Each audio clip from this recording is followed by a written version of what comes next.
Votre nouvelle agence Riverain Tour intercontinentale parisienne est arrivée. Nous vous proposons des offres exclusives vers les Antilles avec 2 bagages de 23 kg et des facilités de paiement en 3 ou 4 fois. Attention, nouvelle offre limitée dans le temps au départ de Paris vers les Antilles ou des Antilles vers Paris pour des déplacements du 1er mai au 30 juin au prix de 606 € avec 2 bagages de 32 kg, voire conditions dans nos agences. Nous organisons des séjours complets comprenant les vols, l'hôtel ou l'hébergement chez l'habitant, des croisières, des circuits ainsi que des locations de voitures avec ou sans chauffeur.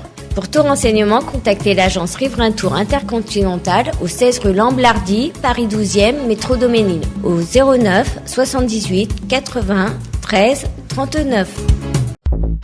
Guadeloupe, actualité.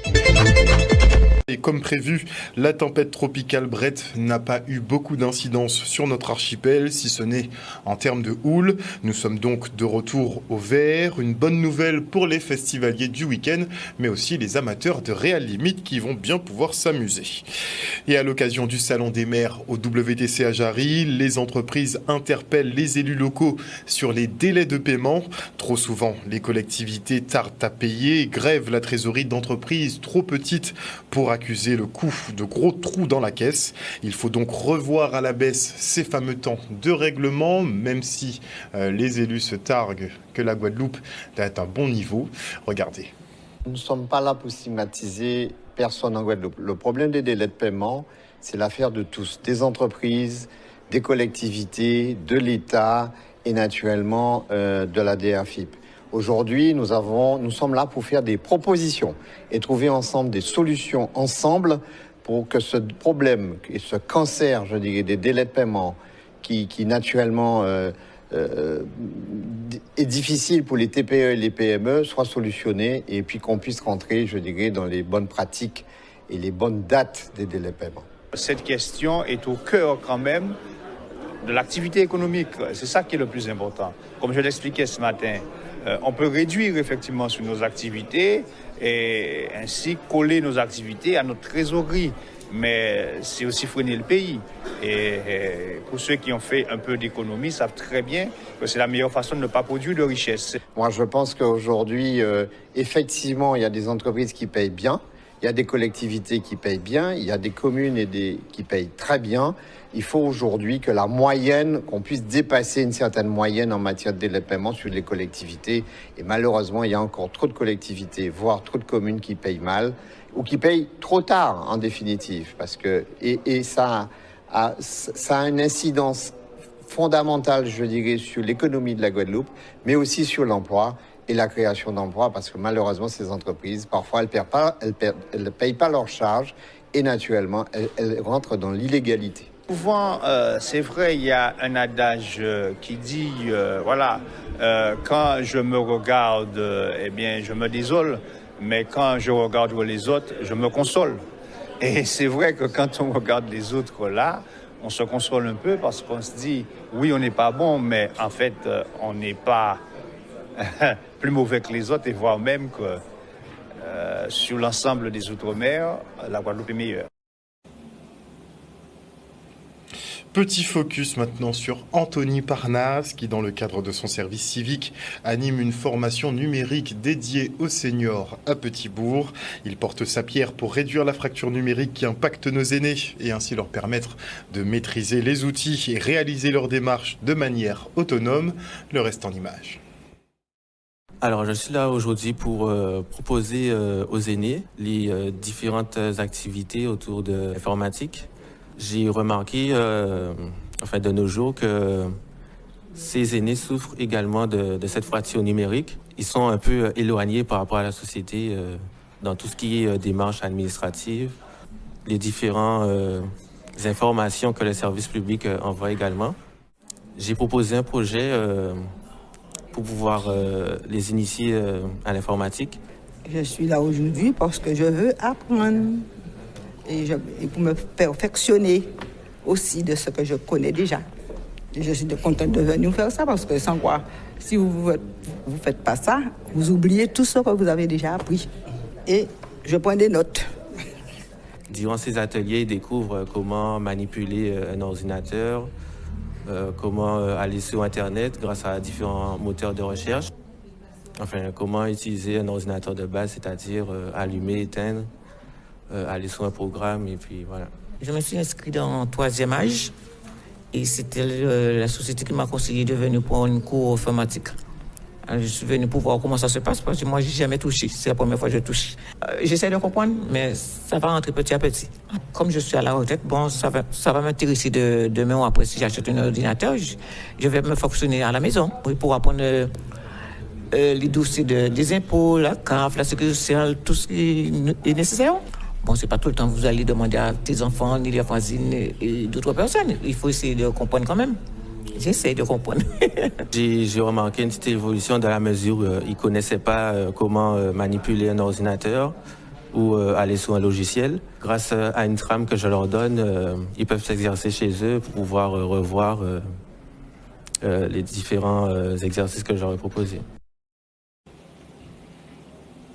Et le numérique, c'est bien, mais la vraie vie, c'est beaucoup mieux. Et à la Ville des Abîmes, eh bien, on entame une campagne de plantation d'arbres à travers le territoire. Et les habitants de Bouliki ont entamé le chantier. Regardez. Le maire qui a une vision très importante de l'avenir pour la ville, pour la Guadeloupe, nous a demandé de faire une campagne de plantation d'arbres sur l'ensemble du territoire. Pourquoi? Pour préserver notre planète, puisque nous savons qu'il y a un réchauffement climatique, il faut prévoir demain.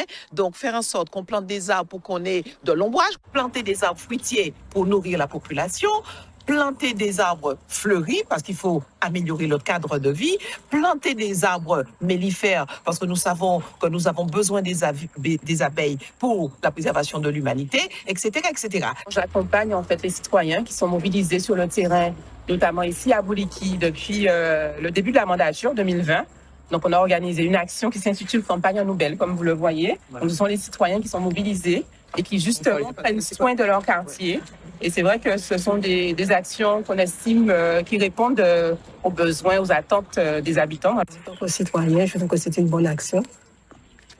Donc, j'accompagne les élus et les citoyens à mettre en œuvre des projets, ce qu'ils ont mis en place pour Bouliki, pour le quartier. Nous avons porté notre appui technique et c'est une première action qui sera étendue sur l'ensemble du territoire avec les associations. Savez-vous que l'arbre, c'est la vie et notre vie est menacée. Donc il est important que nous plantons des arbres, y compris également des arbres fruitiers aux adultes. Nous avons également commencé une plantation, une action, dirais-je, dans les écoles. Cette action également sera poursuivie pour que justement ça complète, que les enfants puissent connaître un petit peu ce que c'est que les arbres fruitiers et qu'ils sachent quand même que c'est important. N'hésitez pas à planter des arbres fruitiers un peu partout. En général, ils prennent 4 ans à porter. Donc, il faut déjà faire preuve de patience. Si on s'y met tout de suite, ça peut être une très bonne chose.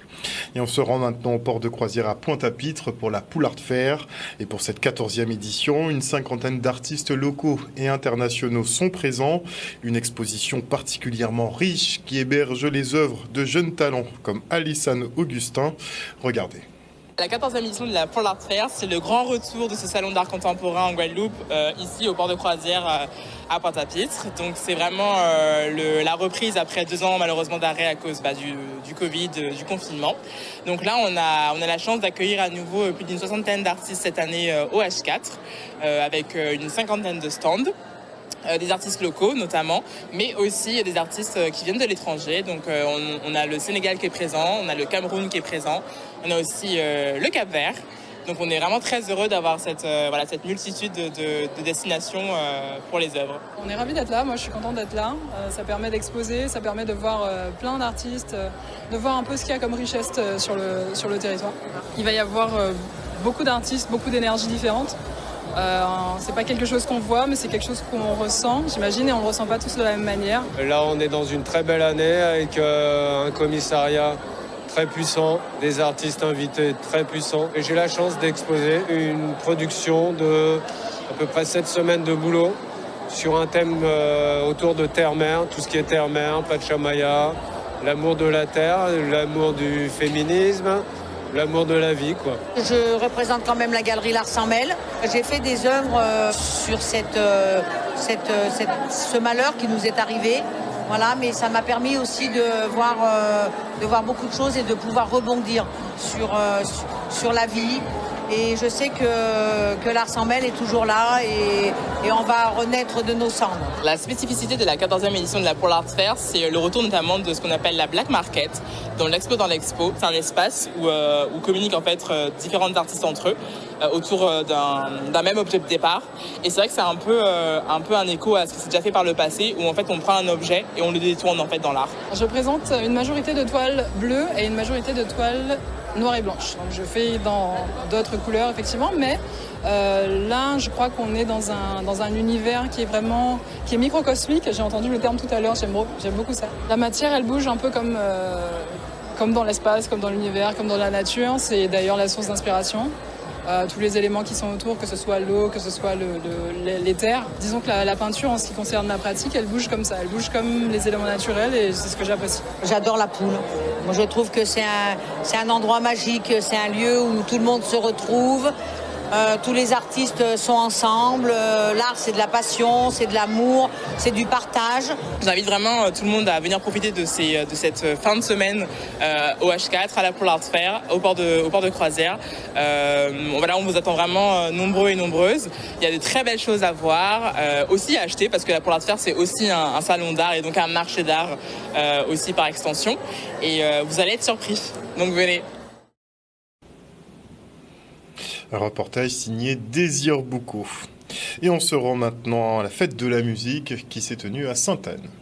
Ce soir, c'est avec plaisir que la Riviera du Levant, par son président Cédric Cornet, a lancé l'idée de faire une musique, cette fête de musique sur tout le territoire. Et à Sainte-Anne, en tant que vice-président, j'accueille cette fête de musique. Et comme vous le voyez, il y a foule sur la place de Sainte-Anne. Je suis présent ce soir à Sainte-Anne pour la fête de la musique parce que j'estime qu'en tant que musicien, c'est notre jour où on doit s'exprimer, où la musique doit s'exprimer. Et moi, bien sûr, en tant que musicien, c'est mon devoir d'être là, devant la population, pour pouvoir partager ce moment avec eux. Je pense que cette année, la fête de la musique à Sainte-Anne est plutôt réussie. On a fait le maximum pour que le public soit satisfait avec 2 groupes en live. Kabiza, que vous entendez là, un groupe de jeunes talents qui a énormément de succès auprès du public guadeloupéen et des Antilles en général. Je passe un très bon moment, surtout avec le groupe Kabiza, que j'affectionne. Et donc voilà, un très bon moment. La musique n'a pas de frontières. Et le but de cette manifestation, c'est de réunir toutes, je dirais, les communautés et qu'ils puissent se retrouver. La musique, pour moi, c'est primordial. Quand on est triste, on écoute de la musique. Quand on est heureux, on écoute de la musique. Quel que soit les sentiments qui peuvent nous traverser, on a toujours besoin de musique pour pouvoir rebondir. C'est la fête.